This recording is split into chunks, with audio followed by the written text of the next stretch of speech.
أعوذ بالله من الشيطان الرجيم. بسم الله الرحمن الرحيم. رب اشرح لي صدري ويسر لي أمري واحلل عقدة من لساني يفقه قولي.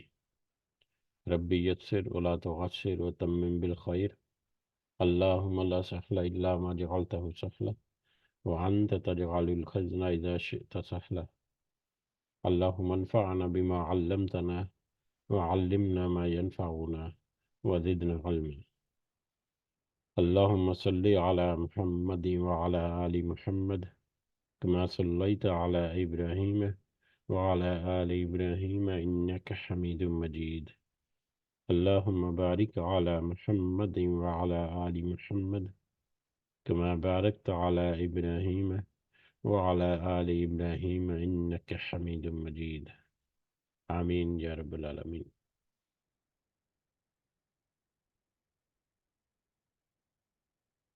جیسے کہ کل ہم نے تذکرہ کیا تھا کہ رمضان کے سلسلے میں یہ جو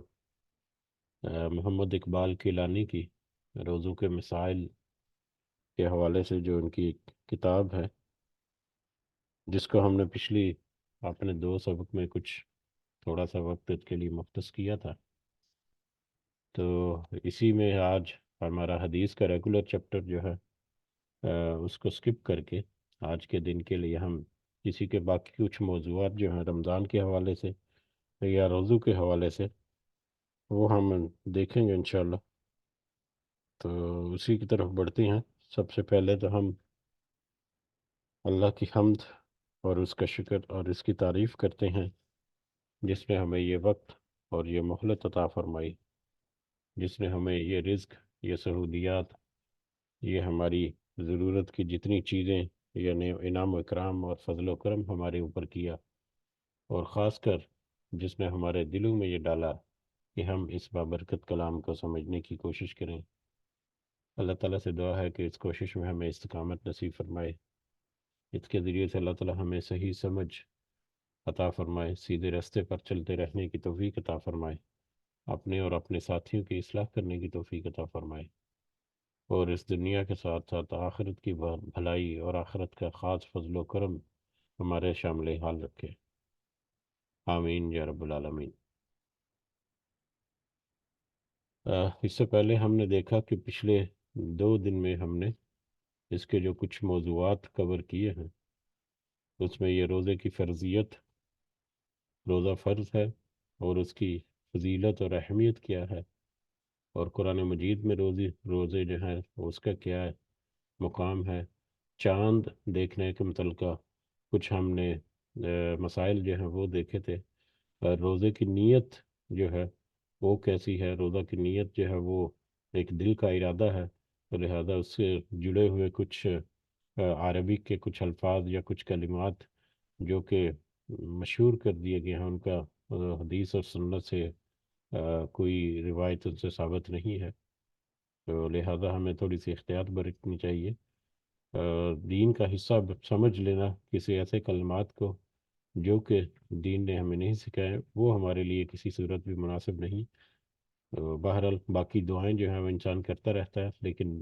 روزے کی نیت یا کسی بھی کام کی نیت در حقیقت اس کے دل کا ارادہ ہوتا ہے. اور پھر سحری اور افطاری کے متعلقہ کچھ معاملات جو ہیں یا کچھ مسائل جو ہیں وہ ہم نے اس میں دیکھے تھے. آج ہم اپنا جو اگلا ٹاپک ہے نماز تراویح، اس کی طرف دیکھیں گے کہ کچھ احادیث سے ہمیں کیا گائیڈ لائنس ملتی ہے اس کی، اور اس کے بعد کچھ اور بھی ٹاپک جو ہیں جیسے روزے کی رخصت، کہ کن حالات میں روزہ جو ہے وہ چھوڑا جا سکتا ہے، یا قضا روزے جو ہیں ان کی کیا ان کو کس طرح سے پورا کرنا ہے جو روزے چھوٹ جائیں کسی شرعی عذر کی وجہ سے، یا مطلب کسی غلطی کی وجہ سے بھی اگر چھوٹ جائیں تو ان کا ساتھ میں کفارہ بھی ادا کرنا ہے، تو وہ کیسے ہے. تو وہ امور جن سے روزہ مکروہ ہو جاتا ہے، اور وہ جو روزے کی حالت میں ناجائز ہیں، جو روزے کو فاسد کرتے ہیں، تو یہ کچھ جو چیپٹرز ہیں ان کو ہم آج سمجھنے کی کوشش کریں گے اپنے وقت کے اعتبار سے جتنا بھی ہمارے لیے ممکن ہوا. اس کے علاوہ ہم یہ بھی دیکھ لیں گے تھوڑا سا کہ اعتکاف اور لیلۃ القدر جو ہے اس کے متعلقہ، اور صدقہ فطر جو ہے، تو بہرحال کوشش کریں گے کہ کچھ ہم اس میں سے سمجھیں۔ اللہ تعالی ہمیں یہ توفیق عطا فرمائے کہ ہم اس کو صحیح معنوں میں سمجھ کر اس کے مطابق اپنا عمل جو ہے وہ بھی درست کر لیں انشاءاللہ، آمین۔ تو آج ہم نماز تراویح جو ہے اس کی طرف بڑھتے ہیں۔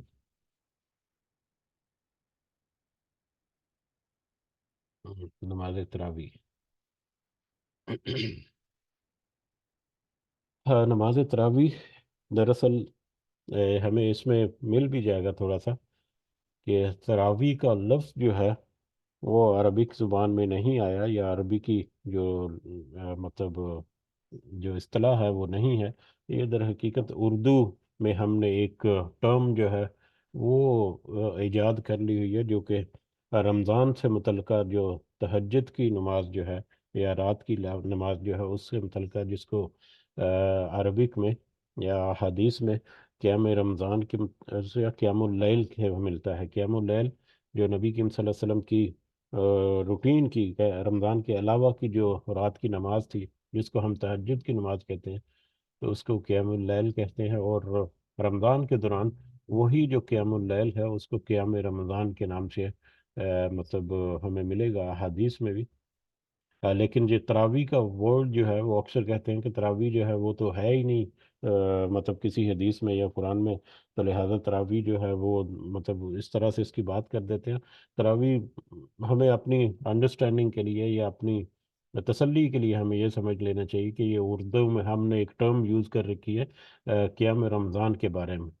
ٹھیک ہے؟ تو اس کے متعلقہ کچھ احادیث جو ہمیں ملتی ہیں وہاں پر جو دیکھتے ہیں ہم۔ سب سے پہلی نماز تراویح گزشتہ صغیرہ گناہوں کی مغفرت کا ذریعہ ہے۔ یعنی کہ رمضان میں جو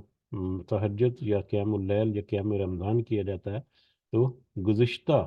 صغیرہ گناہ جو ہے، کبیرہ نہیں، صغیرہ گناہ، چھوٹے موٹے گناہ جو سرزد ہو جاتے ہیں، یہ اس کی مغفرت کا ذریعہ ہوتی ہے۔ جیسا کہ حضرت ابو ہریرہ کی یہ روایت ہے جو کہ بخاری سے لی گئی ہے،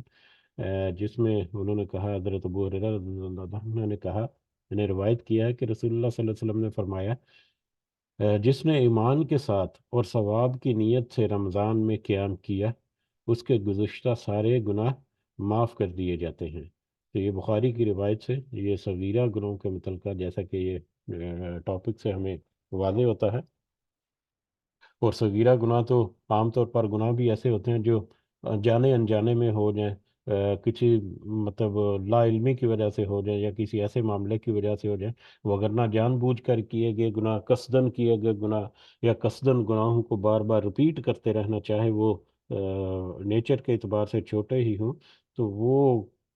مطلب بڑے قابل گرفت ہو سکتے ہیں، لہذا اس کی طرف توجہ دینے چاہیے۔ بھول چوک سے کیے ہوئے چھوٹے موٹے معاملات جو ہیں وہ اللہ تعالیٰ ویسے بھی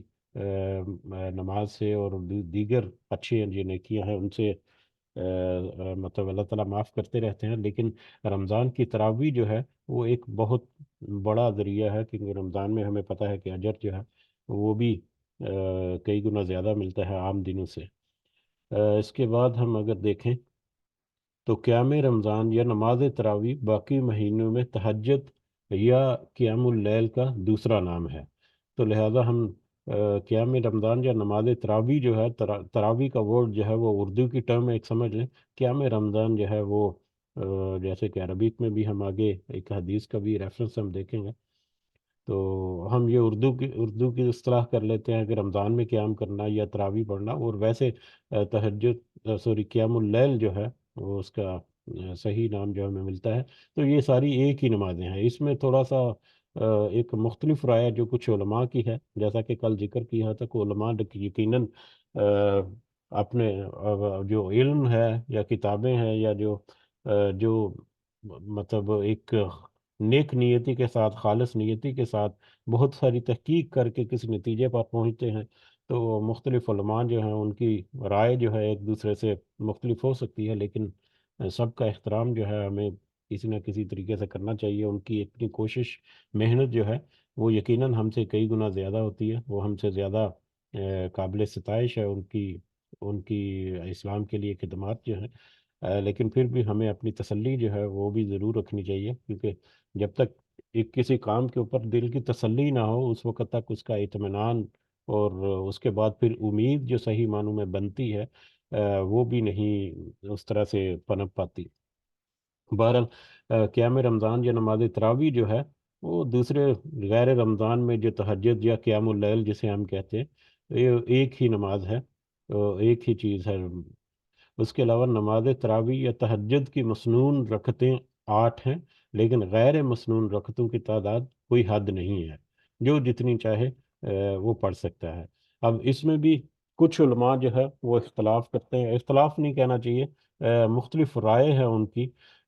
کچھ جو ہے ایک مکتبہ فکر جو ہے وہ کہتے ہیں جی کہ 20 تراویح جو ہیں وہ ہونی چاہیے، کچھ کا خیال ہے کہ 8 ہونی چاہیے، مطلب ہمیں تو مطلب روایات میں تو ہمیں 40 یا 41 کا بھی ملتا ہے، 40 یا 41۔ تو یہاں پر ہمیں اپنا ایک سخت مطلب رویہ جو ہے وہ اپنانے کے بجائے ایک تو ہمیں یہ حدیث آگے جس کا ذکر ہمیں ملے گا، یہ متفق علیہ حدیث جو بخاری اور مسلم کی ایک متفقہ حدیث، اس کو ہم جب سامنے دیکھیں گے تو ہمیں ہمیں زیادہ اس کے اوپر مطلب نوک جھوک کرنے کی ضرورت بھی محسوس نہیں ہوگی۔ بہرحال جو رائے کا اختلاف ہونا ہے یا مختلف رائے ہونے کی ایک وجہ یہ ہے کہ کچھ علماء جو ہیں وہ صحابہ کرام یا تابعین اور تبع تابعین کا جو طریقہ رہا ہے یا ان کی جو رائے یا ان سے جو روایات کچھ عمل رہا ہے، تو اس کی بنیاد پر وہ کہتے ہیں، جیسا کہ حضرت عمر رضی اللہ تعالیٰ عنہ نے تراویح کا اہتمام جو ہے باجماعت کرایا تھا، لیکن اگر ہم دیکھیں تو انہوں نے خود اس جماعت میں شاید شامل نہیں ہوئے تھے وہ تراویح میں۔ حضرت عمر جنہوں نے شروع کرایا تھا رمضان کی تراویح جو ہے باجماعت نماز جو ہے، لیکن وہ خود اس میں شامل نہیں ہوئے تھے۔ نبی کریم صلی اللہ علیہ وسلم کی حدیث جو ہے وہ بھی ہم حدیث ہمارے ٹیکسٹ ہمارے سامنے بھی ہوگا، اس میں سے بھی ہمیں گائیڈ لائنس ملیں گی۔ تو لیکن اس میں پھر سہولت ہے، اب جیسے قیام اللیل جو ہے وہ نبی کریم صلی اللہ علیہ وسلم کی سنت جو ہے وہ 8 رکعت تھے، اور اس کے بعد 3 جو ہیں وہ جس کو ہم وطر کہتے ہیں، شفع والوتر کر کے 3، لیکن وہ 2 بھی کر سکتے ہیں، 4 بھی کر سکتے ہیں، 6 بھی ہو سکتی ہیں، 12 بھی ہو سکتی ہیں، 20 بھی کر سکتے ہیں، 40 کر سکتے ہیں، 50، 100، جتنی ہمت ہے اتنی مطلب کر لیں جتنی آپ کی ہے، لیکن ایک ارادہ جو ہے وہ تو اللہ کے سامنے اپنے آپ کو سبمٹ کرنا، اللہ کے سامنے اپنے اپنا جو سر ہے اس کو خم کرنا، یہ ارادہ اور نیت ہونی چاہیے۔ تو اس ارادے اور نیت کے تحت کوئی چاہے ساری رات کھڑا رہ کے 2 نفل جو ہے وہ پڑھتا ہے، اللہ تعالیٰ اس کی نیت کو دیکھ رہے ہیں، اس کے ارادے کو دیکھ رہے ہیں، اس کے عمل کی پختگی کو دیکھ رہے ہیں، اس کے خلوص کو دیکھ رہے ہیں، اور اس کے خلوص کے مطابق پھر اس کو کتنا اجر ملے گا وہ تو اللہ تعالیٰ کی طرف سے ہی ہے۔ تو لہٰذا اس میں ہمیں بہت سخت رویہ جو ہے وہ نہیں رکھنا چاہیے۔ صحابہ سے تابعین اور تبع تابعین سے 20 جو ہیں وہ بھی ہمیں منقول ملتی ہیں۔ کچھ کہتے ہیں جی کہ حرمین میں 20 ہوتی ہیں، تو حرمین میں تو بہت ساری اور چیزیں ہوتی ہیں جس میں مطلب علماء کے درمیان اختلاف ہے، لیکن وہ نہیں مانتے اور ایک دوسرے سے مختلف رائے رکھتے ہیں۔ جیسے جہری آواز میں، اونچی آواز میں آمین کہنا وہ حرمین میں ہوتا ہے، اکثر جو گروہ ہیں وہ اس کو نہیں قبول کرتے۔ رفع یدین وغیرہ کے میٹرز میں بہت ساری مختلف رائے پائی جاتی ہیں، لیکن وہ بھی حرمین میں ہوتی ہیں۔ تو ایسی چیزوں کے اوپر بہت سخت رویہ، ہاں اپنی تسلی ہمیں ضرور کرنی چاہیے۔ اور قرآن مجید میں ہم نے جو آیت جو ہے وہ ایک پڑھی تھی، وہ بہت ہی to the point guideline ہے کہ اطیعوا اللہ و اطیعوا الرسول و اولو الامر و ان اختلفتم فیہ۔ تو اس آیت میں ہم نے دیکھا تھا کہ اطاعت کرو اللہ کی اور اس کے رسول صلی اللہ علیہ وسلم کی، اور اولو الامر جو بھی قانون نفاذ کرنے والے یا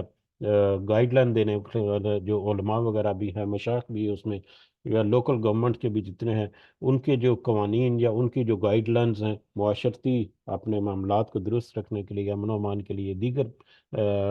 جو معاشرے میں ہمارے روزمرہ کے امور ہیں ان کے لیے، لیکن اگر ان اولو الامر جو افراد ہیں یا اصحاب ہیں ان میں اگر تم اختلاف پاؤ کسی میٹر میں، تو اپنا معاملہ جو ہے وہ لوٹاؤ قرآن اور سنت کی طرف، یعنی اللہ اور اس کے رسول صلی اللہ علیہ وسلم کی طرف۔ تو جب ہم اللہ اور اس کے رسول صلی اللہ علیہ وسلم کی طرف لوٹائیں گے میٹر، تو وہاں سے ہمیں ایک کلیئر کٹ گائیڈ لائن مل جاتی ہے، تو پھر ہمیں بہت زیادہ مطلب نوک جھوک کرنے کی میرے خیال ہے ضرورت نہیں ہونی چاہیے۔ تو بہرحال ہم ایک نرم سا رویہ رکھ کے ہم ایک حدیث جو ہے وہ اس کو یہاں پر دیکھیں گے، اور حدیث کے اوپر ہمیں یقیناً اعتبار کرنا چاہیے، لیکن بعد پہ صحابہ اور تابعین اور تبع تابعین کے متعلقہ جو ہے وہ بھی یقیناً ایک قابل قبول عمل ہوگا۔ ظاہر ہے وہ کسی نہ کسی اپنے تجربے کی بنیاد پر، یا نبی کریم صلی اللہ علیہ وسلم نے کے ساتھ انہوں نے دن رات گزارے ہوئے ہیں، تو ان کا عمل جو ہے وہ بھی مطلب ایسا ہے کہ اس سے گائیڈ لائن دی جا سکتی ہے۔ بہرحال انسان جو ہے وہ اپنی تسلی کرے تو یقیناً ایک اچھی ارادے کے ساتھ جو بھی وہ کام کرے گا اس کو اللہ تعالیٰ اجر جو ہے وہ ضرور دیں گے، اور بے حساب دیں گے اللہ تعالیٰ انشاءاللہ۔ تو بہرحال اس کے متعلقہ جو ہمیں یہاں پر ملے گا آگے ایک حدیث ہے جو کہ متفق علیہ ہے، ما کان یزید فی رمضان ولا فی غیرہ، کہ رمضان اور غیر رمضان یہاں پر دونوں کا ذکر ہے اس حدیث میں۔ احدى عشرہ رکع، احدى عشرہ یعنی 11، 11 رکعات جو ہے وہ نبی کریم صلی اللہ علیہ وسلم کی نماز تھی، رمضان میں بھی یا غیر رمضان میں بھی، رات کی جو قیام اللیل جو ہے۔ تو اس کا اردو ترجمہ اگر ہم دیکھیں تو یہ حضرت ابو سلمہ بن عبد الرحمن رضی اللہ تعالیٰ عنہ سے نے حضرت عائشہ رضی اللہ تعالیٰ عنہ سے پوچھا کہ رسول اللہ صلی اللہ علیہ وسلم کی رمضان کی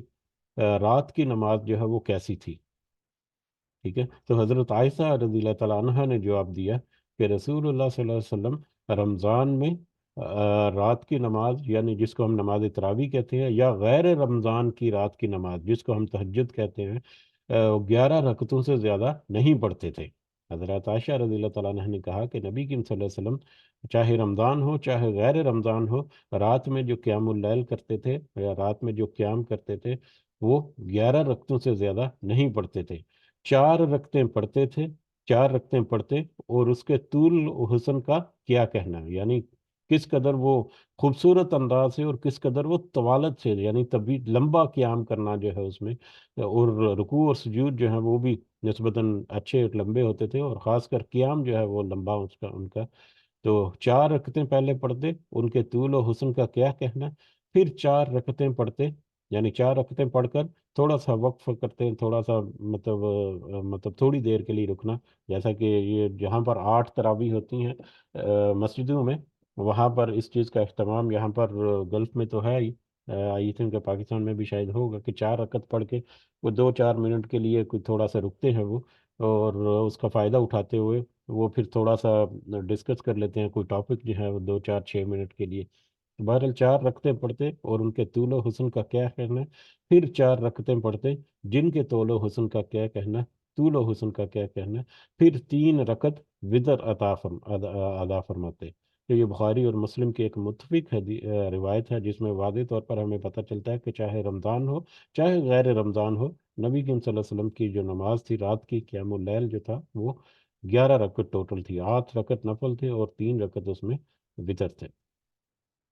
تو یہ ہمارے لیے ایک گائیڈ لائن ہے۔ اس کے علاوہ آپ مطلب اپنی تسلی کریں، اپنا جو بھی آپ کو مطمئن کرتی ہے، جو کسی عالم کی یا کسی مبلغ کی آپ کو بات، تو آپ اپنے دل کے اطمینان سے پڑھیں، تو یقیناً اللہ تعالیٰ جو ہے وہ اس کا اجر جو ہے وہ ضرور دے گا۔ اپنے اچھے نیت کے ساتھ، ارادے کے ساتھ اس کو سمجھنے کی کوشش کریں گے تو ہمیں اللہ تعالیٰ ضرور گائیڈ لائن جو ہے وہ دیتا ہے پھر، اور مدد کرتا ہے ہمیں پھر سمجھنے میں۔ میری ذاتی نظر میں یہ حدیث جو ہے یہ بہت واضح ہے، اور اس کے اوپر پھر فردر مطلب زیادہ اس میں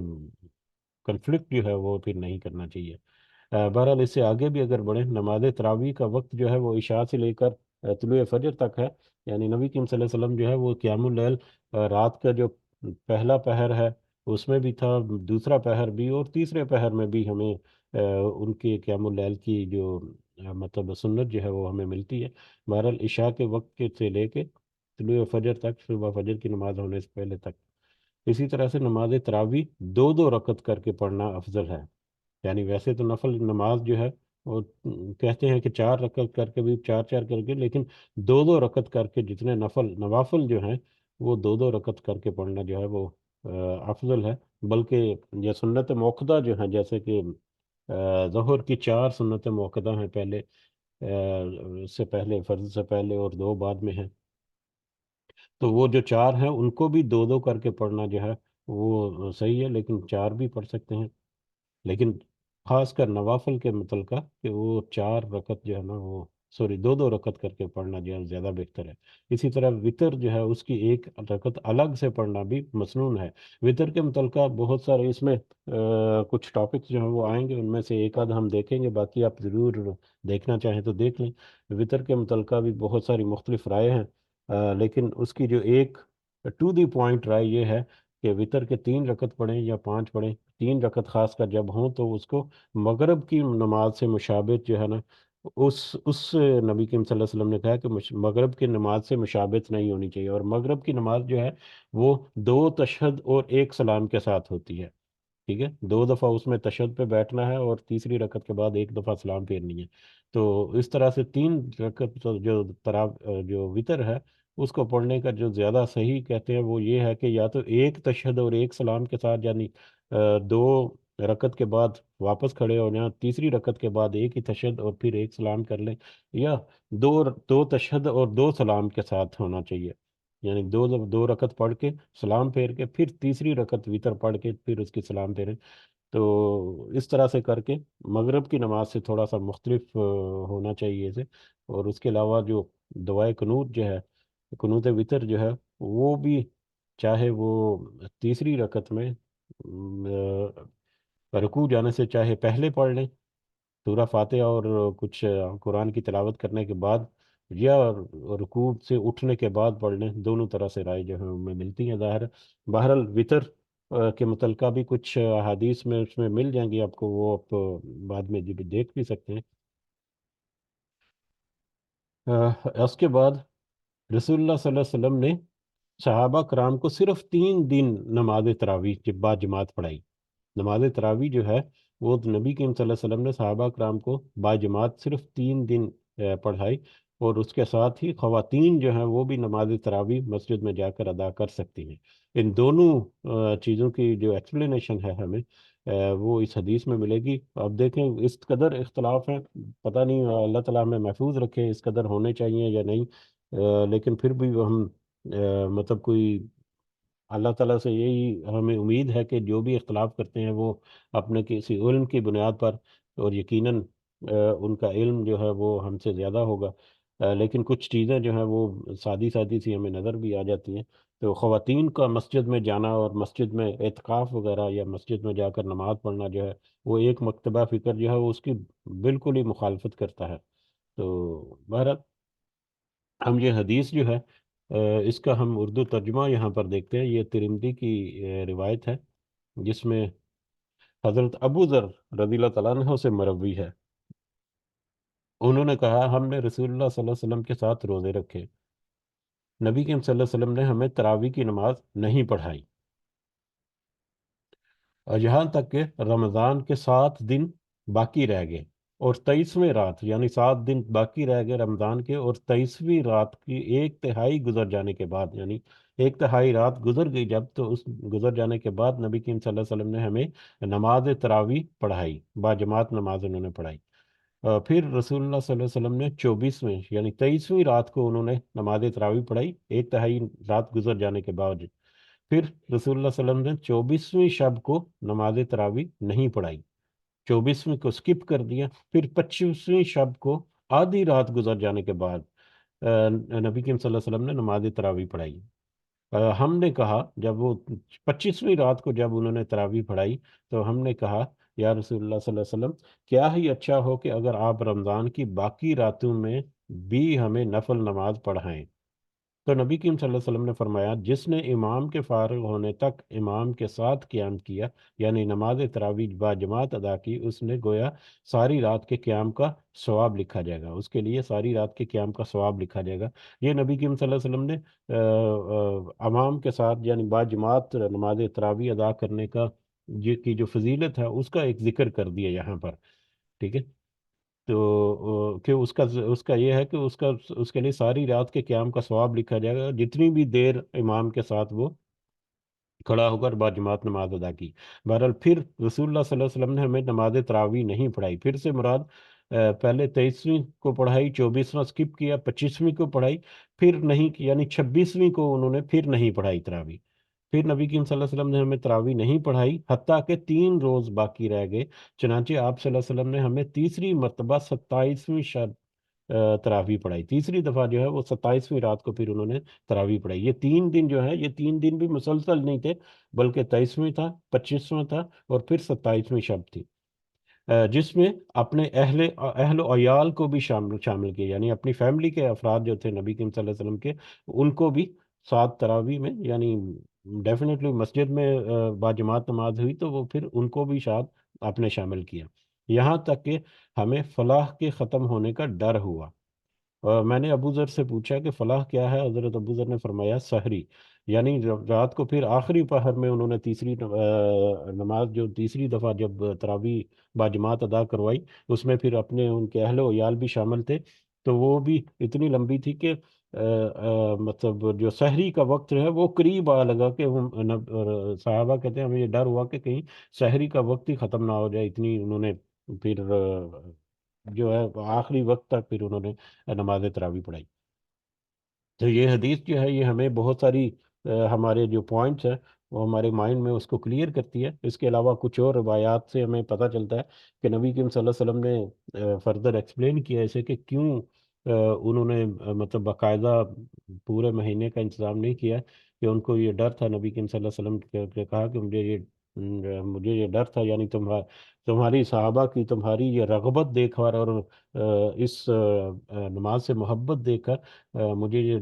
گمان ہوا یا ڈر ہوا کہ کہیں یہ فرض نہ کر دی جائے، تو امت کی جو ایک سہولت ہے اس کو مد نظر رکھتے ہوئے نبی کریم صلی اللہ علیہ وسلم، کیونکہ نبی کریم صلی اللہ علیہ وسلم کوئی نبی یا رسول جو ہے وہ کسی عمل کی جب کوئی تائید کرتے تھے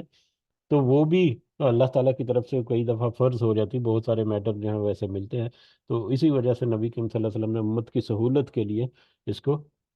مطلب اس طرح سے کنٹینیوشن سے نہیں پڑھایا۔ تو اس کے بعد پھر کیونکہ نبی کریم صلی اللہ علیہ وسلم کی سنت جو ہے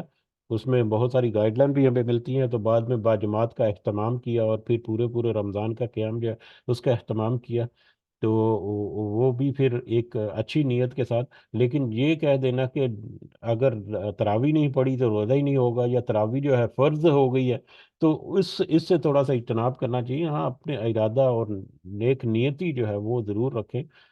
پورے کو پورے رمضان جو ہے وہ قیام کریں، یقیناً اللہ تعالیٰ کی طرف سے رحمتوں کا مہینہ، برکتوں کا اور مغفرت کا مہینہ یہ، تو اس میں تو میکسیمم ایفرٹ کرنی چاہیے، لیکن حد سے گزر کر یہ کہہ دینا، اکثر ہم دیکھتے ہیں کہ مطلب نماز تراویح کے بغیر روزہ ہی نہیں ہوتا، تو اس طرح کے مطلب جو رویے ہیں اس سے تھوڑا سا احتیاط رکھنی چاہیے، اور ترغیب ضرور دیں کہ ضرور پڑھنی چاہیے، جہاں تک ممکن ہو ضرور اس کا اہتمام ہونا چاہیے۔ اس میں اب آگے اگر ہم دیکھیں تو 1، 3 یا 5 وطر پڑھنا جو ہے وہ بھی مسنون ہے۔ وطر جو ہے ان کے متعلقہ ہے یہاں پر کہ وطر جو ہے وہ 1 بھی پڑھا جا سکتا ہے، 3 بھی پڑھا جا سکتے ہیں، 5 بھی۔ اب اس میں بھی بہت سختی کئی دفعہ کرتے ہیں کہ نہیں 3 ہی وطر پڑھنے ہیں، وطر جو ہے وہ صرف 1 بھی پڑھ کر آپ اپنا مطلب قیام اللیل جو ہے وہ مکمل کیا جا سکتا ہے، اور وطر جو ہے وہ قیام اللیل کا حصہ ہے، نماز عشاء کا حصہ نہیں ہے۔ بہرحال اس میں حضرت ابو ایوب انصاری رضی اللہ تعالیٰ عنہ کہتے ہیں کہ رسول اللہ صلی اللہ علیہ وسلم نے فرمایا وطر پڑھنا ہر مسلمان کے لیے کے ذمہ ہے، جو پسند کرے وہ 5 پڑھے، جو پسند کرے وہ 3 پڑھے، جو پسند کرے وہ 1 پڑھے۔ اسے ابو داؤد اور نسائی اور ابن ماجہ وغیرہ نے روایت کیا ہے۔ ایک تشہد اور ایک سلام کے ساتھ 3 وطر پڑھنا مسنون ہے، جیسا کہ ذکر ہوا تھا کہ نیت کے بعد، یعنی شروع کرنے کے بعد تیسری رکعت کے بعد ہی ایک دفعہ تشہد اور پھر ایک ہی دفعہ سلام جو ہے یہ مسنون ہے، نبی کریم صلی اللہ علیہ وسلم کی سنت طریقہ ہے یہ۔ اور اس کے علاوہ یہ جو 3 رکعتیں ہیں ان میں صورتیں جو ہے وہ نبی کریم صلی اللہ علیہ وسلم کی سنت جو ہے یہ ہے، لیکن اس سے الگ بھی اگر کوئی اپنا پڑھنا چاہے تو پڑھ سکتے ہیں۔ پہلی رکعت میں سورۃ الاعلیٰ جو ہے، دوسری رکعت میں سورہ کافرون، اور تیسری رکعت میں سورہ اخلاص پڑھنا، یہ نبی کریم صلی اللہ علیہ وسلم کی سنت رہی ہے وطر کے متعلقہ۔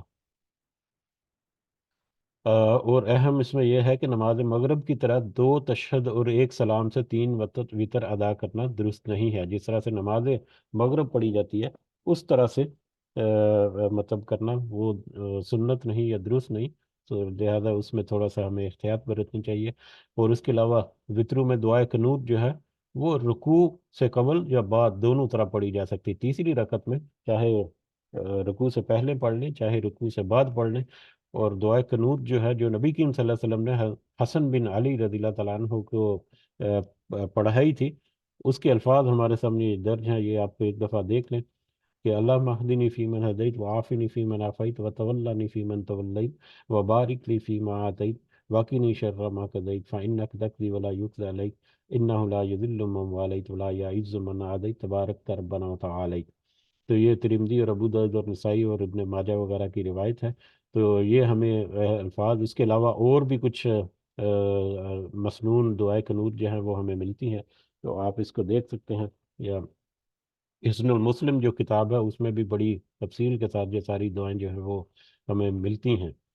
اس کے بعد اگر سجدہ تلاوت جو ہے وہ بھی اہم ہے ہمارے لیے، تو اس کے لیے بھی حضرت عائشہ رضی اللہ تعالیٰ عنہ سے یہ مروی ہے، یہ الفاظ جو ہیں، جو نبی کریم صلی اللہ علیہ وسلم جو ہیں وہ سجدہ تلاوت میں انہوں نے یہ الفاظ کہے، سجد وجہی للذی خلقہ وشق سمعہ وبصرہ بحولہ وقوتہ۔ ٹھیک ہے، تو اس طرح کے اور بھی کچھ مسنون الفاظ جو ہیں وہ ہمیں ملتے ہیں سجدہ تلاوت کے۔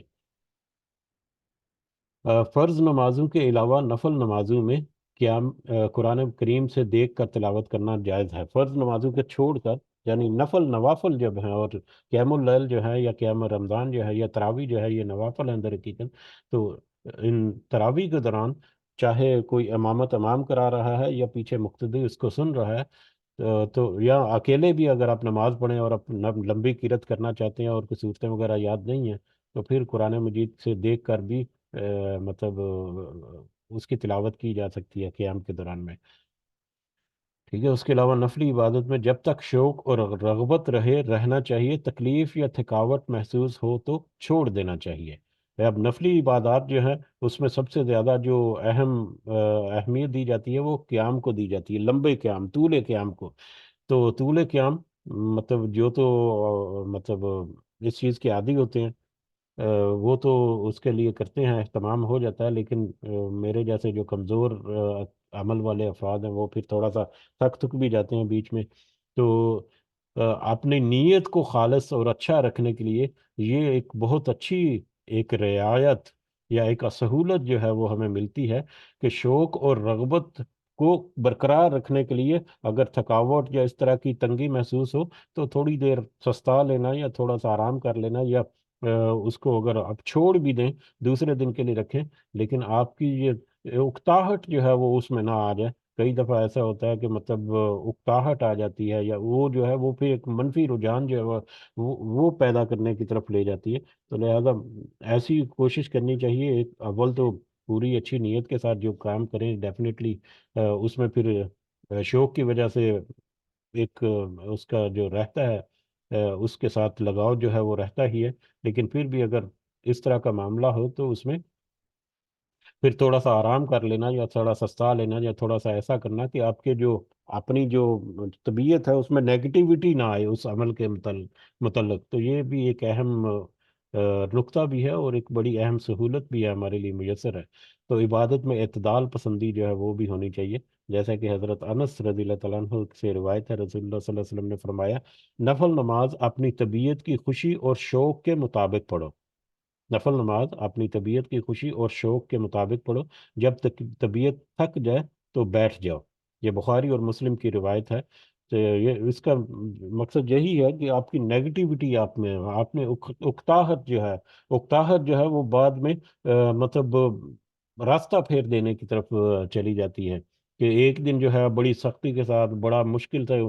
مطلب رات کو قیام کیا یا بڑی مشکل کے ساتھ یہ معاملہ کیا، تو دوسرے دن جو ہے وہ دل ہی تھوڑا سا نرم پڑ جاتا ہے یا دل ہی تھوڑا سا نیگیٹو ہو جاتا ہے کہ یار اب دیکھیں گے، ڈیلے ہونا شروع ہو جاتے ہیں یہ اس طرح سے معاملے۔ تو اس لیول تک پہنچنے سے پہلے ہی اپنے آپ کو سہولت میں رکھیں۔ اچھی نیت جب کرے گا انسان تو یقیناً وہ مطلب اچھا اجر جو ہے وہ بھی پائے گا۔ یہ تھے نماز تراویح متعلقہ کچھ معاملات تھے، اور یقیناً یہ بہت اہم تھے ہماری رمضان کی عبادات کے حوالے سے اگر ہم دیکھیں تو۔ تو اس کے بعد پھر تھوڑے سے مختصر انداز میں چلتے ہیں تاکہ تھوڑے سے ٹاپک جو ہیں وہ کور ہوں. کتاب تو آپ کے پاس ہے الحمدللہ، تو آپ اس کو دوبارہ سے رجوع کریں اس کے طرف. روزوں میں رخصت جو ہے کن معاملات میں روزے جو ہیں وہ چھوڑنے کی اجازت ہے، یا روزے کھولنے کی یا توڑنے کی بھی اجازت ہے. تو اس کے متعلقہ سفر میں روزہ رکھنا اور چھوڑنا دونوں درست ہیں. سفر کے دوران نبی کریم صلی اللہ علیہ وسلم نے اجازت دی ہے کہ اگر روزہ رکھ سکتے ہیں تو ٹھیک ہے آسانی کے ساتھ، اگر نہیں رکھ سکتے، مشکل ہے، تو روزہ جو ہے وہ چھوڑ بھی سکتے ہیں، لیکن اس کی قضا جو ہے وہ دینی ہوگی. بعد میں رمضان روزہ جو ہے وہ پورا کرنا ہوگا. شرعی عذر ہے سفر، لیکن اس کا کفارہ نہیں ہوگا. لیکن اگر کوئی ایسا عمل ہو جائے جس کی وجہ سے روزہ نہ رکھے یا روزہ ٹوٹ جائے تو اس کا پھر قضا کے ساتھ ساتھ کفارہ بھی ہے. کل ہم نے تھوڑا سا اس کو کلیئر کرنے کی کوشش بھی کی تھی. بہرحال سفر میں روزہ رکھنا اور روزہ چھوڑ دینا دونوں کی اجازت ہے. اور اسی طرح سے حیض و نفاس کے درمیان روزہ نہیں رکھنا چاہیے. اور اس طرح سے مس کیے ہوئے روزے جو ہیں ان کی قضا ادا کرنی ہوگی، اس کا بھی کفارہ نہیں ہے. اس کے علاوہ اور بھی متفرق مثال ہمیں یہاں پر ملتے ہیں، دودھ پلانے والی حاملہ عورتوں کے متعلقہ بھی اور کچھ اور بھی، تو آپ اس کو دیکھ سکتے ہیں. اس کے علاوہ سفر یا جہاد میں دشواری کے پیش نظر روزہ ترک کیا جا سکتا ہے، اور اگر رکھا ہو تو توڑا بھی جا سکتا ہے. اس کی صرف قضا ہوگی، کفارہ نہیں ہوگا. تو یہ بھی ایک شرعی عذر یا ایک شرعی مجبوری ہے جس کے تحت کئی دفعہ روزہ جو ہے وہ رکھا ہوا توڑنا بھی پڑ سکتا ہے، جو اس صورت میں بھی کفارہ نہیں ہوگا، قضا ہوگی البتہ لازمی. لیکن بہتر یہی ہے کہ اپنے روزے کو مطلب مضبوط رکھنے کے لیے اگر آپ کو لگتا ہے کہ کچھ معاملہ ایسا ہو جائے گا تو احتیاطاً روزہ نہ ہی رکھا جائے، تاکہ وہ پھر بعد میں ایک دل کی جو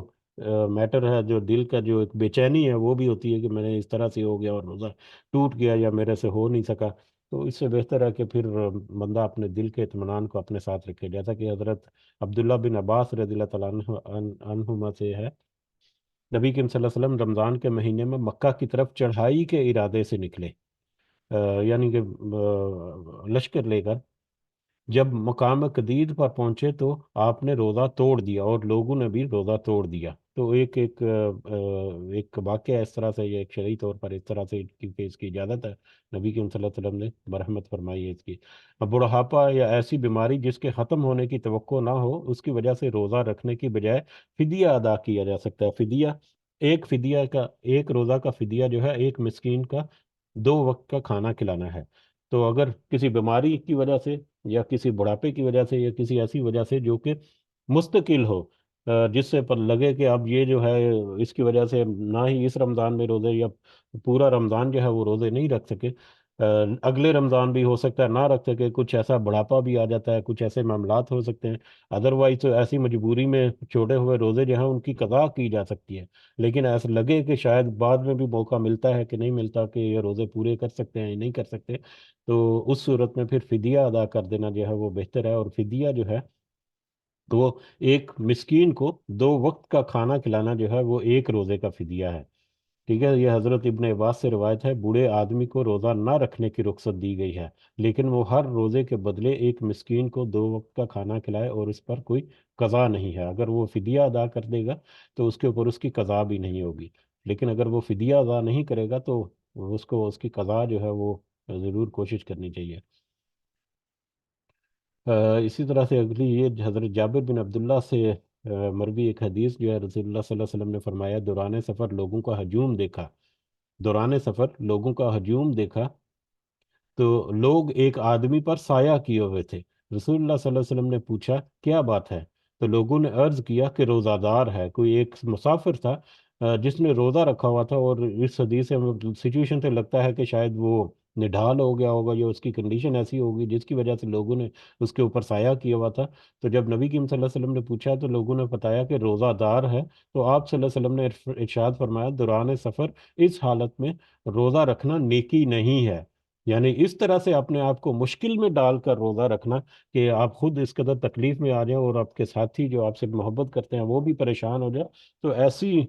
ایسا روزہ رکھنا جو ہے وہ نیکی نہیں ہے. تو اس معاملے میں بھی یہ سہولت جو ہمیں ملی ہے اس سے ہمیں ضرور اس سے رہنمائی لینی چاہیے ہمیں. فائدہ بھی اس سے حاصل ہوتا ہے ہمیں۔ اور دیکھیں جس کے ساتھ یہ معاملہ ہوا ہے، جس کا روزہ خدا نخواستہ ٹوٹ گیا، تو اس کی اپنی بے چینی یا اپنا اس کا اضطراب جو ہے وہ بھی مطلب بعد میں بہت کاؤنٹ کرتا ہے، کہ وہ پریشان رہتا ہے، تو اس کی بجائے وہ تسلی سے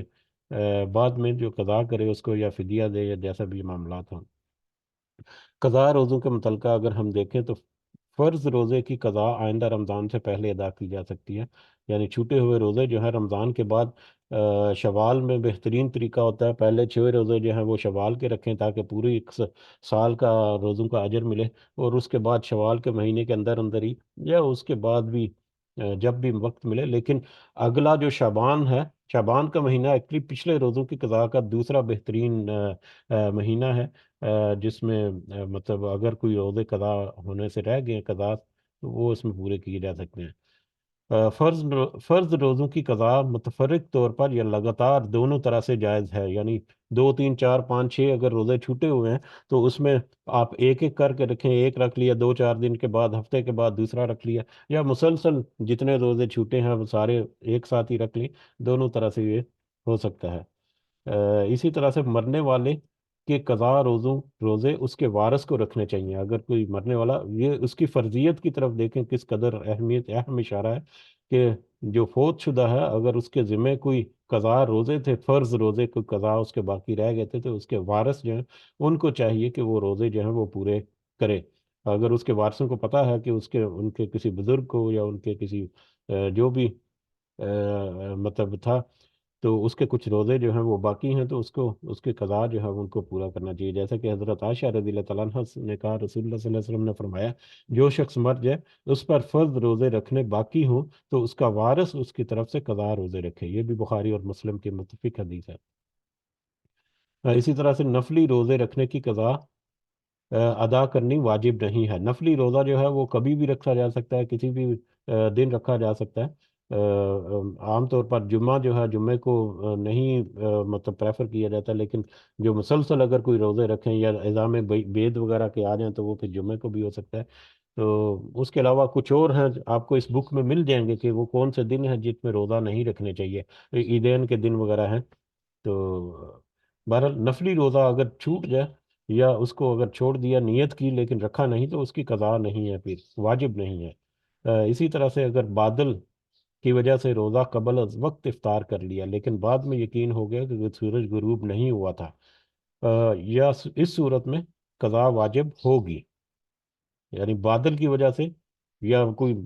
موسم جو اس طرح سے ہے کہ ایسا لگا جیسے اب مغرب ہو چکی ہے، تو روزہ جو ہے افطار کر لیے، لیکن بعد میں پتہ چلا کہ مغرب بھی نہیں ہوئی تھی، سورج غروب نہیں ہوا تھا، اس صورت میں وہ روزہ جو ہے اس کی قضا دینی ہوگی۔ اسی طرح سے سحری کے وقت بھی کھانا کھا لیا اور بعد میں یقین ہو گیا کہ صبح صادق ہو چکی تھی، اس صورت میں بھی قضا واجب ہوگی، ہاں البتہ کفارہ نہیں ہوگا، کیونکہ یہ جان بوجھ کر ایسا عمل نہیں کیا گیا۔ تو ایسی صورتوں میں جہاں پر کچھ کنفیوژن کی وجہ سے روزہ جلدی افطار ہو گیا، یا سحری رکھنے میں لیٹ ہو گیا، اور بعد میں پتہ چل گیا کہ یہ ایسا معاملہ ہو گیا تھا، تو اس کی قضا ہمیں بعد میں پوری کرنی ہوگی۔ اچھا، وہ امور جن سے روزہ مکروہ نہیں ہوتا، یعنی جن کے کرنے سے روزہ جو ہے وہ فاسد نہیں، مکروہ نہیں ہوتا، بلکہ روزہ جو ہے وہ باقی رہتا ہے۔ بھول چوک سے کھا پی لینا جو ہے وہ روزے کو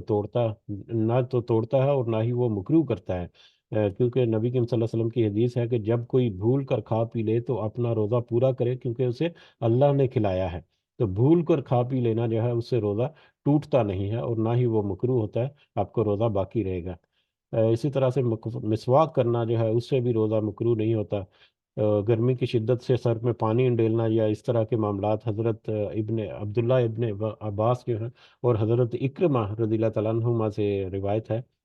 وہ فرماتے ہیں، یہ ان کا قول ہے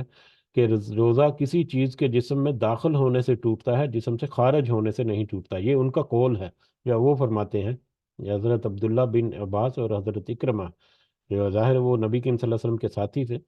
کہ روزہ جو ہے وہ کسی چیز کے جسم میں داخل ہونے سے ٹوٹتا ہے، جسم سے خارج ہونے سے نہیں ٹوٹتا۔ یہ ایک کہہ لیں کہ یہ انہوں نے اصول، کچھ اصولی گائیڈ لائن جو ہے وہ دی ہے۔ اسی بیس پر ہم کہتے ہیں، جیسے مطلب میڈیکل کے لیے گیا بلڈ سیمپل دینے کے لیے، جو بلڈ نکالا جاتا ہے اس سے روزہ نہیں ٹوٹے گا، لیکن روزہ انجیکشن وغیرہ جو ہے، میڈیسن انجیکٹ کرنے سے روزہ جو ہے وہ ٹوٹ جائے گا۔ اسی طرح سے آگے ہم اسی میں دیکھیں گے کہ مزی یا منی وغیرہ اگر تو خارج ہو گئی ہے قصدن نہیں، تو اس صورت میں روزہ نہیں ٹوٹے گا، لیکن خود سے کوئی ایسا عمل کیا گیا ہے اس سے وہ روزے کو توڑ دیتا ہے۔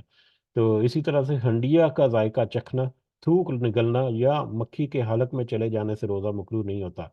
تو یہ بھی کچھ چیزیں ہیں، جیسے کہ ہنڈیا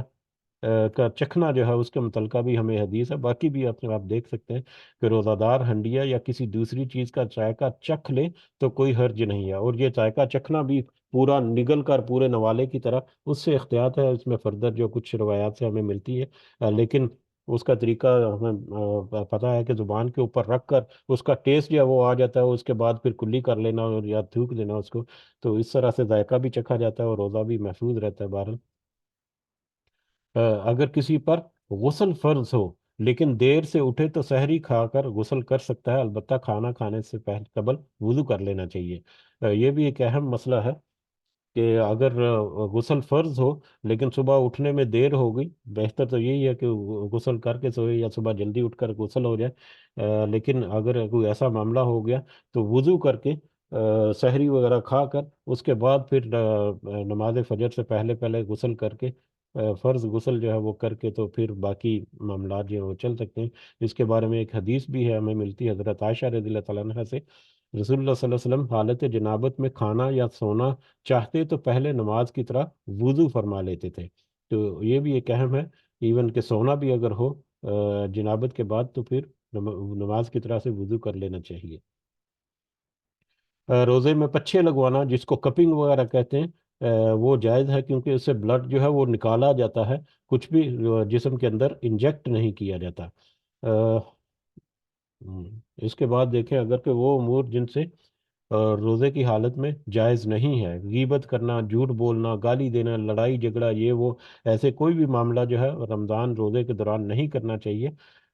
اس میں ایک حدیث ہم یہ دیکھ لیتے ہیں، حضرت ابو ہریرہ رضی اللہ عنہ سے روایت ہے، نبی کریم صلی اللہ علیہ وسلم نے فرمایا، جو شخص روزہ رکھ کر جھوٹ بولنا اور اس پر عمل کرنا ترک نہ کرے تو اللہ تعالیٰ کو اس بات کی حاجت نہیں کہ وہ کھانا پینا چھوڑ دے، یعنی اس کا عمل گویا ایسی ہے جیسے اس نے کھانا پینا چھوڑا ہوا ہے، روزہ رکھنا اس کا قبول نہیں ہوگا، روزے کا کوئی اس کا فائدہ نہیں ہوگا۔ اسی طرح سے اور بھی ہمیں اس میں ملتی ہیں کہ فحش گفتگو کرنا اور جہالت کے کام یا کرنا یا اس طرح کے معاملے جو ہیں اس سے ہمیشہ اجتناب کرنا چاہیے۔ ہاں، روزے کی حالت میں کلی کرتے وقت ناک میں اس طرح سے پانی ڈالنا جائز نہیں کہ حلق تک پہنچ جائے، کہ ناک میں بالکل ہی اوپر پانی کھینچنا، بالکل ہی کہ وہ ناک کے راستے سے آپ کے حلق میں چلا جائے، تو ایسا کرنے سے تھوڑا سا پرہیز یا احتیاط رکھنی چاہیے۔ تو نبی کریم صلی اللہ علیہ وسلم نے فرمایا، وضو پورا کرو، انگلیوں کے درمیان خلال کرو اور ناک میں اچھی طرح پانی ڈالو، لیکن اگر روزہ ہو تو پھر ایسا نہ کرو کہ روزے کے دوران یہ مطلب ڈر ہوتا ہے کہ کہیں پانی جو ہے وہ زیادہ اوپر چلا گیا تو حلق میں گر جائے گا جا کر، تو لہذا اس سے تھوڑی سی احتیاط رکھنی چاہیے۔ اسی طرح سے کچھ چیزیں جو روزے کو فاسد کر دیتی ہیں یا توڑ دیتی ہیں، تو روزے کے دوران جمع کرنا جو ہے اس سے روزہ باطل ہو جاتا ہے، اور اس سے کفارہ بھی ہوگی اور قضا بھی ہوگی، یہ دونوں، قضا تو ادا کرنی ہے، اس کا کفارہ بھی ادا کرنا ہوگا۔ اور کفارہ کیا ہے روزے کا؟ روزہ کسی بھی وجہ سے مطلب توڑ دیا یا اپنی کسی غلطی کی وجہ سے یا چھوڑ دیا، تو اس کا کفارہ کیا ہے؟ وہ ہمیں یہ ملتا ہے کہ کفارہ، روزہ کا کفارہ ایک غلام آزاد کرنا ہے، یا مسلسل 2 ماہ کے روزے رکھنا ہے، یا تیسرا جو آپشن ہے وہ ہے 60 محتاجوں کو کھانا کھلانا ہے۔ تو تین میں سے کوئی ایک آپشن جو بھی آپ کے لیے قابل عمل ہے وہ کرنا پڑے گا، اگر کسی وجہ سے آپ کا بغیر کسی شرعی عذر کے آپ نے روزہ توڑ دیا یا روزہ چھوڑ دیا۔ تو اس کے متعلقہ ایک حدیث بھی ہے، یہ آپ حدیث جو ہے یہ آپ پڑھیں تو آپ کو اس کی مزید ایکسپلینیشن جو ہے وہ بھی آپ کو یقیناً مل جائے گی۔ کہ کس طرح سے ایک شخص جو ہے نبی کریم صلی اللہ علیہ وسلم کے پاس حاضر ہوا کہ اس طرح سے مجھ سے یہ ہو گیا تو اب میں کیا کروں. نبی کریم صلی اللہ علیہ وسلم نے یہ کفارہ بتایا. تو وہ کہتا ہے میں تو یہ تینوں میں سے کچھ نہیں کر سکتا. تو انہوں نے کہا کہ صدقہ کر دو. وہ اس نے کہا میں صدقہ بھی کرنے کے قابل نہیں ہوں. تو ایک ٹوکرا جو ہے ایک صحابی لے کر آئے، کھجوروں کا ٹوکرا. تو نبی کریم صلی اللہ علیہ وسلم نے اس کو دیا کہ اس کو صدقہ کر دو. تو اس نے کہا کہ صدقہ تو غریب کو کیا جاتا ہے. تو نبی کریم صلی اللہ علیہ وسلم نے کہا ہاں، کہ اس نے کہا کہ مجھ سے زیادہ تو محتاج یا غریب کوئی ہے ہی نہیں اس بستی میں. تو اس پر نبی کریم صلی اللہ علیہ وسلم اس قدر مسکرائے کہ ان کی داڑھیں جو ہیں وہ نظر آنے لگیں، اور انہوں نے کہا کہ اچھا جاؤ اپنے گھر والوں کو ہی کھلا دو، یہی تمہاری طرف سے صدقہ ہے. تو یقیناً ایسی صورت جو ہے وہ تو نہیں ہو سکتی. یہاں پر کوئی ایسی مثال ہمیں نہیں ملے گی آج کل کی لائف میں خاص کر. ہو سکتا ہے اللہ تعالیٰ محفوظ رکھے سب کو. بہت سارے ایسے معاملات ہیں اگر فلسطین میں یا اس طرح کے میٹرز میں آپ چلے جائیں تو کس قدر وہاں پر تنگ حالات ہیں کہ کیا کیا نہیں ہو رہا. تو ہو سکتا ہے ہمیں کوئی سچویشن ایسی مل جائے. تو بہرحال یہ حدیث جو ہے یہ اس میں آپ کو تھوڑی سی گائیڈ لائن جو ہے وہ بھی فردر ملے گی. قصدن کیا کرنے سے روزہ ٹوٹ جاتا ہے اور اس پر قضا واجب ہے. خود کیا آنے سے روزہ نہیں ٹوٹتا. جان بوجھ پر انگلی وغیرہ منہ میں ڈال کر کوئی جو الٹی کر دیتے ہیں اس سے روزہ جو ہے وہ ٹوٹ جاتا ہے. اور اس طرح سے جان بوجھ کر توڑا گیا روزہ جو ہے اس کی وہی کہ قضا بھی ہوگی اور کفارہ بھی ہوگا. اسی طرح سے حیض یا نفاس، ہاں میڈیکل ٹریٹمنٹ وغیرہ کے لیے اگر کچھ ہو کہ میڈیکلی کچھ اس طرح سے میٹر ہے، کوئی فوڈ پوائزننگ وغیرہ ہے یا اس طرح سے، تو ایسی صورت میں as a part of medical treatment جو پروسیجر اس سے پھر کیا کروائی جاتی ہے وہ ایک انڈر میڈیکل ٹریٹمنٹ ہوتا ہے، وہ ایک الگ سے ہوگا. لیکن جان بوجھ کر اس طرح سے کوئی ایسا بغیر کسی مجبوری کے کرنا جو ہے اس کے اوپر قضا اور وہ جو ہے وہ ہو جائے گا. حیض یا نفاس شروع ہونے سے عورت کا روزہ ٹوٹ جاتا ہے. روزے کی قضا ہے اس ایسی صورت میں، لیکن نماز کی قضا نہیں ہوگی. اسی طرح سے نفلی روزے جو ہیں ان کے بارے میں یہاں پر ہے. ایک جو ہم نے دیکھ لیتے ہیں شوال کے 6 روزے جو ہیں وہ رکھنا جو ہے وہ اگر رکھیں گے تو ساری عمر بھر کے روزے اگر ہر سال شوال کے 6 روزے جو ہے رمضان کے 30 روزوں کے ساتھ ملا کر اگر رکھ لیے جائیں تو گویا کہ پورے سال کے روزے رکھے، اور جو یہ عمل ہر سال دہراتا ہے اس کے گویا ساری عمر کے روزے جو ہیں وہ ہوتے ہیں. تو اس کی ایک اہمیت اور افادیت ہے. اس کی طرف ضرور ہمیں توجہ دینی چاہیے. اس کے علاوہ باقی جو ہے وہ بہت سارے آپ کو اس میں گائیڈ لائن جو ہے وہ ملیں گی. اس کے بعد اگر دیکھیں کہ ممنوع اور مکروہ روزے جو ہیں وہ کون سے ہیں، عید الفطر وغیرہ، عید الاضحیٰ کے دن جو ہے وہ ہے. کچھ اور دن جمعہ کے دن کا روزہ رکھنا جو ہے وہ بھی مکروہ ہے بصورت دیگر کے اگر کوئی ایام بید وغیرہ یا اس طرح کا اس میں دن نہ آ جائے تو. جو مسلسل روزے رکھتے ہیں ان کے لیے پھر وہ اجازت ہوتی ہے. تو رمضان کے شروع ہونے سے پہلے استقبال رمضان کا، ہاں رمضان کے شروع ہونے سے پہلے آخری شعبان کے آخری 1 یا 2 دن کا روزہ رکھنا جو ہے اس کو بھی منع کیا گیا ہے. اور نبی کریم صلی اللہ علیہ وسلم نے بھی شعبان کا، سوری، شعبان کا آخری جو روزہ ہے وہ نہیں رکھا تھا. تو رمضان کے کیا استقبال کے لیے شعبان کا آخری جو روزہ رکھنا ہے وہ اس سے پرہیز منع کیا گیا ہے. ٹھیک ہے. اس طرح سے اور بھی اس میں سے آپ کو بہت سارے مل جاتے ہیں ٹاپک ماشاءاللہ. اور اگر دیکھیں اس کے بعد اعتکاف جو ہے اس کے میٹر جو ہیں وہ بھی یہاں پر ہمیں بہت سے ملیں گے. آپ اس کو دیکھ لیں کیونکہ اب ہمارا وقت جو ہے وہ کافی ہو چکا ہے. تو اعتکاف جو ہے وہ سنت موقدہ کفایہ ہے. اس کی مدت 10 یوم ہے. ہر مسلمان کو رمضان المبارک میں کم از کم ایک مرتبہ قرآن پاک کی تلاوت کرنی چاہیے. قرآن پاک کی تلاوت، قرآن کا ہی مہینہ ہے رمضان جو ہے، تو اس میں تو قرآن سب سے زیادہ ہمارے دلوں میں اور ہماری زبانوں پر ہونا چاہیے. تو کم از کم ایک دفعہ تو ہونا چاہیے، نہیں تو 10 10 مرتبہ بھی قرآن مجید جو ہے مکمل کرتے ہیں لوگ ماشاءاللہ سبحان اللہ. اس میں مردوں کو اعتکاف جو ہے مسجد میں کرنا چاہیے. رمضان میں اعتکاف کے لیے روزہ رکھنا جو ہے وہ ضروری ہے. اور حالت اعتکاف میں بیمار پرسی کے لیے جانا، جنازے میں شریک ہونا، بیوی سے مجامت کرنا، بشری تقاضوں کے لیے بغیر اعتکاف کے بشری تقاضوں کے بغیر اعتکاف کی جگہ سے باہر جانا جو ہے وہ اس کی وہ منع ہے. ایون کہ بیمار پرسی کی جانا نماز میں شریک، جنازہ میں شریک ہونا جو ہے اس کو بھی، اس سے بھی منع کر دیا گیا ہے. اس کے متعلقہ یہ حدیث جو ہے یہ ہمیں واضح کرتی ہے ابو داؤد کی جو ہے. تو اس میں بھی اختلاف ہے کہ ایک سیکٹ جو کہتا ہے جو عورتیں ہیں وہ بھی اعتکاف جو ہیں وہ مسجد میں جا کر رکھیں. لیکن دوسرا کہتا ہے کہ نہیں گھروں میں ہو سکتا ہے۔ بہرحال آپ کے اس میں بھی تسلی کر لینی چاہیے اگر آپ کا ارادہ ہے اس طرح سے تو عورتوں کو بھی اعتکاف کرنا جو ہے وہ ہے۔ لیکن اس بک میں عورتوں کا اعتکاف مسجد میں ہے یا گھر میں، اس کی طرف کوئی اشارہ ہمیں نہیں ملتا۔ اگر کسی کو اعتکاف کے لیے 10 دن میسر نہ آئے تو جتنے دن میسر ہوں اتنے دن ہی کر لے، حتیٰ کہ ایک رات کا اعتکاف بھی ہو سکتا ہے، درست ہے۔ تو لیلۃ القدر جو ہے یہ ایک انتہائی اہم جو رات ہے، ایک انتہائی اہم ٹارگٹ ہے جو کہ اچیو کرنے کی کوشش کرنی چاہیے اس مہینے کے دوران، کہ لیلۃ القدر جو ہے وہ آخری جو عشرہ ہے اس کے دوران کسی بھی ایک رات ہو سکتی ہے۔ عام طور پر 25ویں، 27ویں یا 29ویں طاق راتوں میں تلاش کرنے کے لیے حکم دیا گیا ہے۔ لیکن یہ پورا آخری عشرہ جو ہے وہ پورا جو ہے وہ اس طرح سے عبادت کرنی چاہیے کہ روزانہ ليلۃ القدر جو ہے وہ اس کو پانے کی کوشش۔ تو ليلۃ القدر قدر کی سعادت سے محروم رہنے والا بھی بدنصیب ہے۔ تو ليلۃ القدر رمضان کے آخری عشرے کی طاق راتوں میں تلاش کرنی چاہیے، اور اس کے علاوہ بہت زیادہ عبادت کرنی چاہیے آخری عشرے میں بھی، اور یہ وہ سارا تو آپ اس کو بھی فردر دیکھیں انشاءاللہ۔ رمضان المبارک میں کثرت تلاوت کے ساتھ ساتھ انفاق فی سبیل اللہ، اللہ تعالیٰ کے راستے میں دل کھول کر خرچ کرنا جو ہے وہ بھی ہے۔ صدقہ فطر جو ہے وہ بھی آپ ضرور یہاں سے دیکھیں کہ آخری دنوں میں نماز سے پہلے پہلے عید کی نماز، عید الفطر کی نماز سے پہلے پہلے صدقہ فطر جو ہے وہ ادا کرنا چاہیے۔ اور صدقہ فطر جو ہے مستحقی لوگ، اس کے مستحقین وہی ہیں جو زکوٰۃ کے مستحق ہیں، اور صدقہ فطر جو ہے وہ ہر ایک کو دینا ہے، چاہے وہ نصاب والا ہے یا غیر نصاب، جس کے اوپر زکوٰۃ جو ہے وہ لگتی ہے، وہ بھی اپنا صدقہ فطر جو ہے وہ ضرور دے گا۔ تو یہ سارا ہے، سب کو صدقہ فطر دینا ہے، اور مطلب صدقہ فطر جو ملتا ہے اس میں سے پھر آگے اپنا صدقہ فطر وہ دیا جا سکتا ہے۔ یہ ساری اس میں سے کافی ساری تفصیل جو ہے۔ صدقہ فطر کیا ہے؟ گیہوں یا چاول یا جو یا منقع یا پنیر، جو بھی چیز زیر استعمال ہو وہی دینی چاہیے، اور غلہ کی صورت میں دینا جو ہے وہ زیادہ افضل ہے۔ ویسے کیش بھی دیا جا سکتا ہے، اماؤنٹ بھی، لیکن اگر اناج وغیرہ لے کر دیا جائے تو وہ اس کی زیادہ اہمیت ہے یا زیادہ افضل ہے۔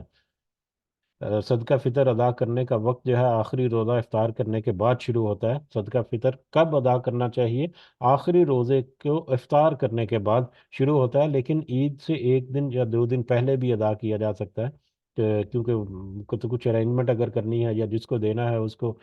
تو 1 2 دن پہلے یعنی رمضان کے آخری دنوں میں دینا چاہیے۔ بہتر وقت جو ہے وہ آخری روزہ افطار کرنے کے بعد ہے۔ اور صدقہ فطر گھر کے سرپرست جو ہے اس کی طرف سے تمام گھر کے افراد اور یونین کے ملازمین کی طرف سے بھی ادا ہو سکتا ہے۔ اسی طرح سے آگے صلاۃ العیدین وغیرہ ہے، باقی سارے بار معاملات آگے اگر دیکھیں تو روزوں کے بارے میں ضعیف اور موضوع احادیث جو ہے یہ بھی آپ کو وقت ملے تو یا پڑھ لیں۔ اس میں بہت ساری احادیث جو ہیں، اس میں کچھ مشہور بھی ہیں جن کی کوئی روایت سند نہیں ہے، یا موضوع ہے، گڑی گڑائی احادیث جو ہیں بہت ساری ہیں، جیسا کہ یہ ایک رمضان کا چاند طلوع ہونے پر نبی کریم صلی اللہ علیہ وسلم نے فرمایا اگر بندے رمضان کی فضیلت جان لیں تو سارا سال رمضان میں رہنے کی خواہش کرنے لگے، تو یہ بھی گھڑی گڑائی موضوع حدیث ہے۔ تو اس طرح سے آپ کو بہت ساری احادیث جو ہیں اس میں وہ بھی ملتی ہیں جو کہ موضوع ہے یا ضعیف ہے، لیکن مشہور کی گئی ہیں، گو کہ اس میں ہمیں اچھے لیسن جو ہیں وہ بھی ملتے ہیں، لیکن ان ایسی احادیث کو دین کا حصہ سمجھ لینا اس میں تھوڑا سا مطلب گڑبڑ ہو سکتی ہے۔ باقی اچھی نیت کے ساتھ اچھے عمل کرنا جو ہے وہ ڈیفینیٹلی ایک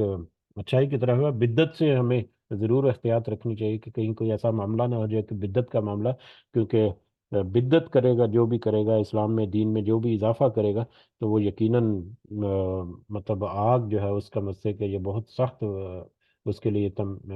وارننگ ہے۔ تو بدعت دین میں شامل کر لینا چیزوں کو اور اس کو دین کا حصہ بنا دینا، اس سے ہمیشہ اجتناب کرنا چاہیے۔ بہرحال اللہ تعالیٰ سے دعا ہے کہ اللہ تعالیٰ ہم نے جو سمجھنے کی کوشش کی اس کی صحیح سمجھ ہمارے دلوں میں اتار کر ہمیں اس کے مطابق اپنی اصلاح کرنے کی توفیق عطا فرمائے۔ اللہ تعالیٰ سے دعا ہے کہ یہ رمضان کو سب سے پہلے تو ہمیں رمضان عطا فرمائے، اس میں ابھی بھی کچھ دن باقی ہیں، اور پھر رمضان کی جو برکتیں ہیں اور رحمتیں ہیں اور مغفرتیں ہیں ان کو سمیٹنے کی اللہ تعالیٰ ہمیں توفیق اور ہمت عطا فرمائے، آمین یا رب العالمین۔ وما علینا الا البلاغ المبین۔ جی اگر کچھ اضافہ آپ کرنا چاہیں تو آپ کر سکتے ہیں، جزاکم اللہ خیرا کثیرا۔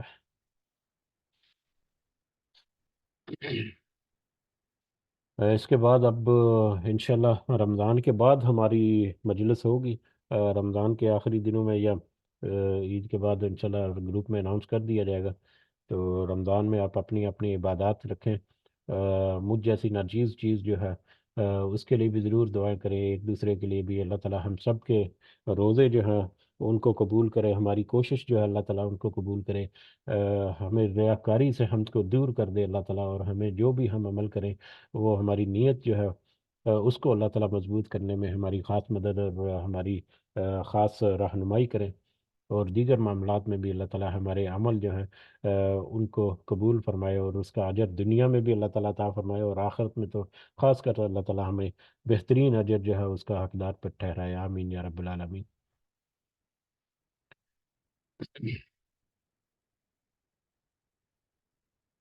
جی اگر کوئی اضافہ نہیں ہے تو ٹھیک ہے، مجلس برخاست کرتے ہیں، سب کو دعا میں ضرور یاد رکھیں، اللہ تعالیٰ سب کا حامی ناصر ہو، ہمارے والدین کو اللہ تعالیٰ صحت سے بھرپور زندگی عطا فرمائے، اور جو اس دنیا سے گزر گئے ہمارے والدین اور سارے مومنین اور مومنات، اللہ تعالیٰ سب کو اپنے خاص فضل و کرم سے جنت الفردوس میں اعلیٰ مقام عطا فرمائے۔ رب ارحمہما کما ربیانی صغیرا، رب ارحمہما کما ربیانی صغیرا، رب ارحمہما کما ربیانی صغیرا، ربنا آتنا فی الدنیا حسنہ وفی الآخرۃ حسنہ وقنا عذاب النار، ربنا ظلمنا أنفسنا وإن لم تغفر لنا وترحمنا لنكونن من الخاسرين، ربنا تقبل منا إنك أنت السميع العليم وتب علينا إنك أنت التواب الرحيم، سبحان ربك رب العزة عما يصفون وسلام على المرسلين والحمد لله رب العالمين، سبحانك اللهم وبحمدك أشهد أن لا إله إلا أنت أستغفرك وأتوب إليك، جزاكم اللہ خیر کثیرہ۔ کہنے میں، سننے میں، سمجھنے میں کچھ اونچ نیچ ہے، کچھ کمی بیشی ہے تو اللہ تعالیٰ ہمیں معاف فرمائے، اور اللہ تعالیٰ ہمیں اس کی صحیح سمت جو ہے اس کی طرف ہمیں رہنمائی بھی کرائے، آمین۔ جزاکم اللہ خیر کثیرہ، السلام علیکم ورحمۃ اللہ وبرکاتہ۔